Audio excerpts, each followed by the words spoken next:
Welcome to Let's Talk About Your Guns. This is a podcast where we explore how to have conversations about storing firearms securely at home. These conversations are important, and they could save a life. I'm Kurt West, Associate Professor of Psychiatry and Scientist at the Center for the Study of Traumatic Stress at the Uniformed Services University. Over the course of this series, we've explored the many ways firearms intersect with safety, risk, and responsibility. We've spoken with gun owners, family members, researchers, legal experts, and community leaders, each offering a different perspective on how we can approach firearm safety in a way that's practical, respectful, and most importantly, effective. Firearm safety in the home is built around 5 principles. Weapons should be stored unloaded. They should be taken apart or stored with a disabling device.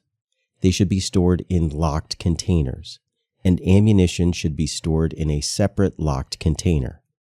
Finally, firearm safety in the home involves having a plan in advance for storing guns in an alternate location during times of crisis. In this episode of Let's Talk About Your Guns, we thought it would be helpful to look back at where we've been on this journey. What have we learned about the importance of secure storage of firearms in preventing suicide? Are people getting the message? What else should we be talking about? Who else should we be talking to? To answer these questions, we went back to some of our earlier guests to get their thoughts. Back in our very first episode, we talked with Dr. Emmy Betz, an emergency room physician and firearm safety researcher, about the challenges of bringing up safe storage with family members who might be experiencing cognitive decline. Dr. Betz, in the 2 years since we've spoken, what shifts do you see in the public conversation about firearm safety and preventing suicide?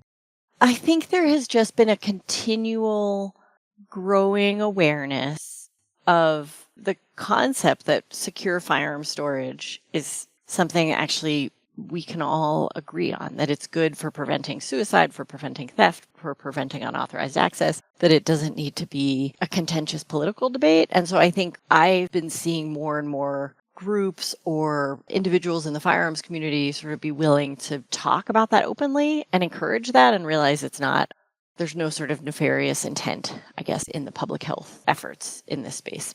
And then I think in the gun violence world, there's been a continual growth in talking about suicide as the leading cause of firearm death and the fact that we really need to be talking about that intersection. So that term you're using, gun violence prevention, I think for the average person on the street, if you said gun violence prevention, they're going to think about shootings that are happening out in public and not thinking about suicide as a form of gun violence. Absolutely. I mean, I think in the gun violence prevention community, a lot of that public movement and outrage was over school shootings and mass shootings, which are awful. But we also know from statistics that far more kids die from firearm suicide than at school shootings, and that suicides across age groups account for the largest number of gun deaths. So what you're saying is that now when the gun violence prevention community is talking, suicide is much more a part of that conversation. Yeah, there has always been a lot of work in interpersonal violence, and I think suicide initially was left out. I don't think it was an intentional decision by anyone, but when I go to gun violence prevention meetings now, I feel like suicide firmly has a seat at that table. We don't dance around it anymore. So I think that's been a big shift. So thinking about suicide prevention, historically, we've looked at it from a perspective of finding those people that are struggling and getting them the help that they need. But with firearm suicide, what we're really doing with secure storage is creating that safer environment. So when that sudden suicidal impulse comes, they're protected. And we may not even know that we've helped them. Would you agree? Well, I think that's totally true. I mean, we still need the focused efforts for individuals who we know are at risk, and we need to understand how we can best support and engage with them. But then there's this larger population of people, and I think that's where I'm hoping that the more upstream messaging around always locking up guns at home, always making sure they're stored securely could help prevent some of those deaths. So, yeah, it does feel like there's been a growing awareness of the need for that upstream conversation, that we can't just focus on the people who have already disclosed risk. That idea of an upstream approach, focusing on secure storage as a universal practice, not just for those at risk, is so important. And it's something that we're seeing more and more, and in different communities, including spaces where conversations about mental health and firearm safety haven't always been that easy. Reba Rice-Portwood is a licensed professional counselor and suicide prevention specialist who does outreach with Safer Homes Collaborative in St. Louis, Missouri. My role with Safer Home Collaborative is more working with the faith-based community, getting them on board with promoting mental health and suicide and gun safety in their churches. Can you tell me, what have those conversations been like? At first, it was like, we're in church, we don't talk about guns perhaps, but I told them I'm a Christian and have been for many years, right? And I only recently got rid of my firearm only because of me having my grandson here. And I was dealing with my own depression and was afraid what might happen if I may get low enough to take my life. And so my point to them was that I was a Christian, my grandparents were Christians, and we all had firearms. So don't think that just because someone is sitting in church, right, that they don't have guns in their homes, because they do. What advice do you have for someone who's not so confident about having these conversations? My advice to them, to someone who's in that situation is, it's so important that we get rid of the stigma, first of all, right? If we can get rid of the stigma and sit down and have an open and honest conversation, because I don't have a problem or I'm not afraid to share my story with someone.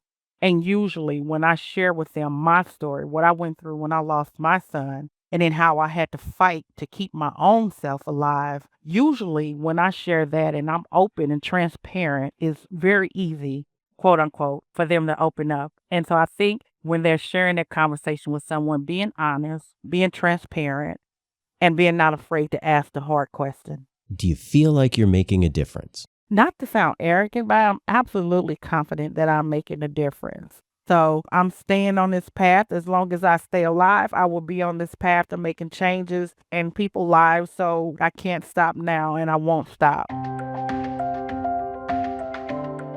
Reba's story is a powerful reminder that having these conversations can be life-changing.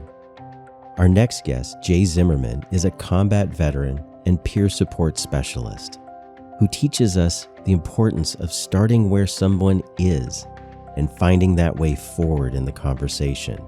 Instead of pushing for all or nothing safe storage, Jay focuses on small, incremental changes, because sometimes even that small step can be the one that saves a life. Jay, how do you initiate these conversations about safe storage?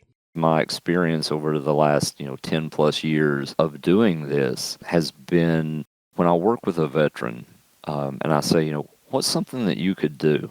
I ask a question from a place of genuine curiosity. What's something that you could do to put some time and space between you and that firearm?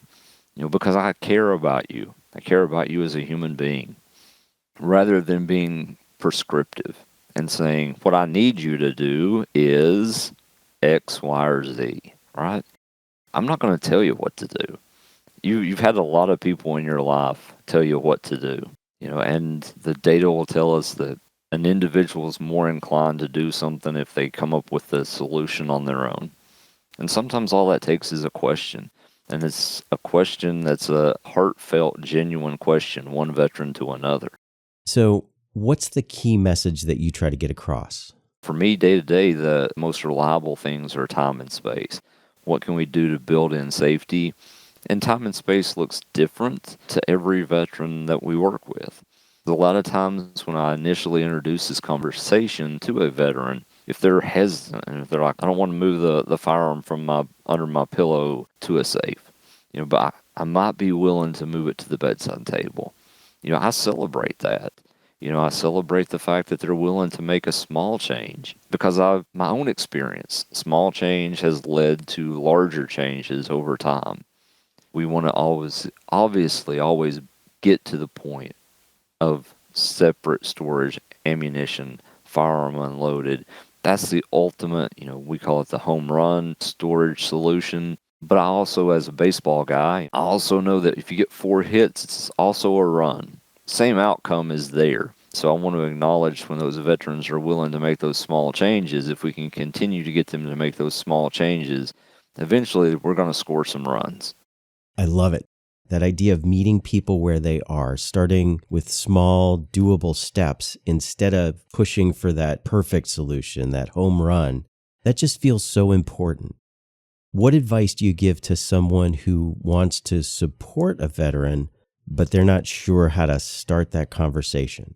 Be someone who's willing to have the conversation, who's willing to be present, to listen, to brainstorm, to problem solve without judgment. Whatever that is. It may seem so insignificant in the grand scheme of things, but for them it may be a huge step, and celebrate it. Jay's approach shows how small, practical changes can lead to bigger changes over time. It's not about demanding perfection, it's about meeting a person where they are and helping them take that first step towards safer storage.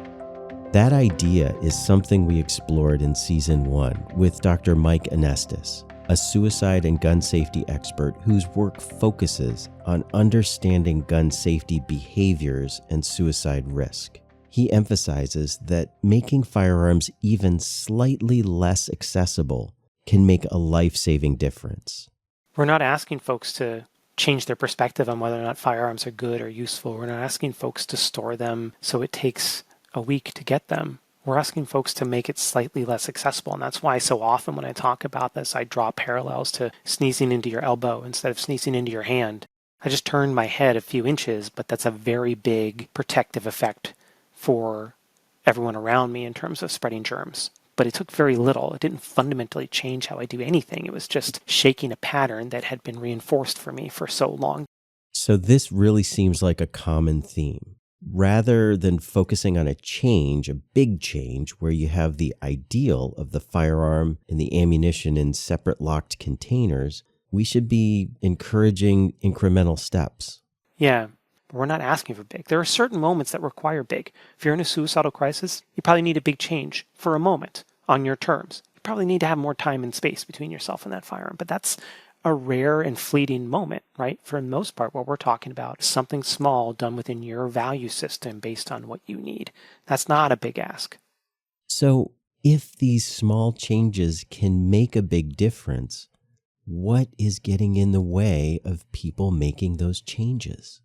We have a bunch of data that's come out recently showing a point I think we were all kind of generally aware of, but hadn't really been quantified before, which is that a lot of folks are making decisions to bring firearms into their home in an effort to keep themselves or their loved ones or their property safe. And in doing so, overestimating the likelihood that home firearm access is going to keep them safe during an armed home invasion, while simultaneously underestimating the likelihood that that same firearm is going to be what causes someone in that home to die by suicide. And so people are making cost-benefit decisions based off of faulty data that, if you look at that data the way they're seeing it, makes a lot of sense. But unfortunately, that data is creating a false impression. And what we've seen in that is that certain folks in particular might be vulnerable to making that miscalculation. And a lot of that might stem from where you're consuming your media from. And so I've spent a lot of time the last 2 years thinking about how there's been a real push to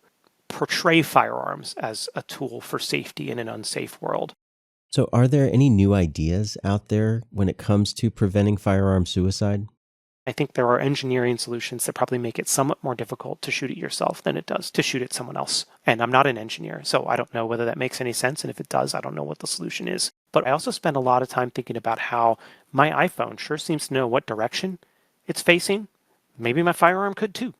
But what if we could have safes that are Bluetooth connected to home alarm systems so that when the alarm is triggered, the safe unlocks for 60 seconds and otherwise it stays locked, right? So then the person doesn't have to worry about, well, I have to fiddle with a lock when an intruder's coming in. Well, you don't have to fiddle with a lock when the intruder's coming in. It unlocks automatically. You just get it as though it's sitting on your bedside table unlocked, but only in that unlikely circumstance where the alarm goes off in the middle of the night. Then it's there. Might that encourage someone who's otherwise resistant to use the lock because it scratches that itch? It gets that understandable drive to be able to use the firearm as the tool they view it to be, which is this thing that in this crisis moment is immediately available to protect me from this imminent threat in my home.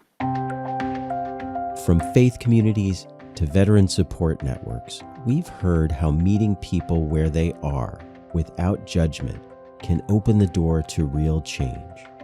Dr. Joe Simonetti is an addiction medicine physician and health services researcher focused on firearm injury prevention. Dr. Simonetti, when you were on the podcast a couple years ago, we talked about making it easier for healthcare providers to talk with their patients about firearm safety. Do you think anything has changed? I think one of the barriers that has declined really substantially in the past few years, at least in the settings that I work, is the clinician's trepidation about initiating these conversations. I don't have a metric to show you. In fact, that would be a really fascinating study, actually, of something to track over time would be comfort and anxiety related to these conversations. But I think that has changed really significantly. I think that the concern about angering patients or the politics of it, I'm not hearing about those concerns as much anymore. And so I think that maybe that's a marker that those concerns have decreased. Okay, so doctors may be more comfortable bringing up firearm safety. It seems the real challenge is whether firearm owners feel safe enough to really have that open conversation. Are there obstacles that are keeping firearm owners from engaging in this conversation? I think the obstacles are more about the full comfort of a firearm owner to engage with their clinician about firearms within the mental health context, and their willingness to just really disclose either their mental health issues or their access to firearms because of their concerns about what that could entail for their Second Amendment rights and their ability to lawfully possess a firearm. There have been a couple of small studies over time, and we've heard this in interviews with research participants.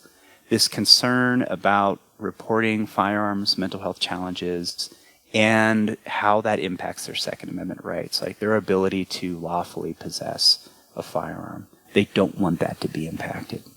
How much of that fear is based on reality, and how much is misunderstanding? The reality is there are very rare circumstances in which reporting some of these things in a mental health setting within a healthcare system generally actually goes on to impact somebody's Second Amendment rights. But that's not what people believe. And when you look at a national sample of Americans, 75% said that at least one of these basic conditions, like having an alcohol problem or having depression, would mean that a healthcare system or clinician is mandated to take steps to impact their Second Amendment rights. Now that's wrong, right? That this isn't just, an area of debate. This is a misconception. That misconception is out there and is so prevalent makes me concerned about, one, as I said, what are folks willing to disclose when we ask them about their firearms? That's what I worry about the most, right? I need my patient to be able to say that to me because if they're dealing with depression, I can do something about that. But I can only do something about that if I know about it. Looking back across all these conversations, one theme stands out above all the others. Real change happens through trust, through meeting people where they are, and listening without judgment, whether that's in a doctor's office, a faith community, a veteran support network, or in your home. What makes a difference isn't just information, it's connection. We've heard how small, incremental changes can lead to bigger ones. We've seen that the fear of judgment can be a barrier to life-saving conversations. And we've learned that at the heart of all this is a simple but powerful truth. People are more willing to engage, to open up, and to take action when they feel heard, respected, and understood. That's what it all comes down to. Relationships, trust, and the willingness to have these conversations in a way that meets people where they are. But at the end of the day, none of that happens unless someone is willing to take the first step, to start the conversation, even when it feels uncomfortable or even scary. Julie still knows that fear firsthand. When her husband Seth was having a rough time, she was scared to talk about the unsecured firearm in their home. But she pushed past that fear and had that conversation anyway. I believe if there was one thing that I could leave someone with that's maybe hearing this, is kind of said it on the previous podcast, but you have to let go. Yeah, I guess I'm going back to being brave. Like, I did not want to have that initial conversation with Seth. I was terrified, but I did it, and it was hard. And I think just being brave enough to have the initial conversation, and then you realize that it creates this trust and intimacy, and it makes it easier to have more conversations. And I think if you just realize how important the conversation is, like, you can save someone's life, and kind of maybe letting go a little bit of your own pride or fear, just having the conversation. I promise that, at least in my case, the conversations get easier after you just do it that first times. Thank you to our guests who participated in today's discussion, and to all of our guests throughout this series who shared their experiences, their insights, and their research with us. I wish we had more time to cover all of the amazing work in research and outreach that everyone is doing. We'll have more resources linked on our website. For more from today's guests, we encourage you to go back and listen to our episode archive. We launched Let's Talk About Your Guns 3 years ago with the goal of motivating and empowering people to have conversations about safe storage of firearms to prevent suicides by putting time and space between an impulsive thought and a fatal act. This podcast for me has really reinforced the idea that storing guns securely is really about being ready for that worst day of your life. And we don't know when that's going to come, but if the guns are locked up, we're more likely to get through that day. So what do we want you to take away from this podcast? These conversations aren't always easy, but they matter. We've heard firsthand how talking about secure storage can save lives, and those small changes can make a big difference. Our hope is that these discussions don't end here. Whether you're a gun owner, a family member, a healthcare provider, or just someone who cares, we encourage you to keep these conversations going. And if this series has been helpful to you, consider sharing it with others. Because if we're willing to talk about guns and safety, we can protect more lives. You've been listening to Let's Talk About Your Guns. This podcast is made possible by the Henry M. Jackson Foundation for the Advancement of Military Medicine and is produced by the Center for the Study of Traumatic Stress at the Uniformed Services University in collaboration with Podville Media. To learn more about our mission and for additional resources, please visit cstsonline.org. Be sure to subscribe to the show on your favorite podcast app and leave a 5-star review. Thank you for listening. The views expressed are those of the speakers and do not necessarily reflect the views, opinions, or policies of the Uniformed Services University, the Department of Defense, the U.S. government, or the Henry M. Jackson Foundation for the Advancement of Military Medicine, Incorporated. Mention of trade names, commercial products, or organizations does not necessarily constitute or imply endorsement by the Uniformed Services University, the Department of Defense, the U.S. government, or the Henry M. Jackson Foundation for the Advancement of Military Medicine, Incorporated.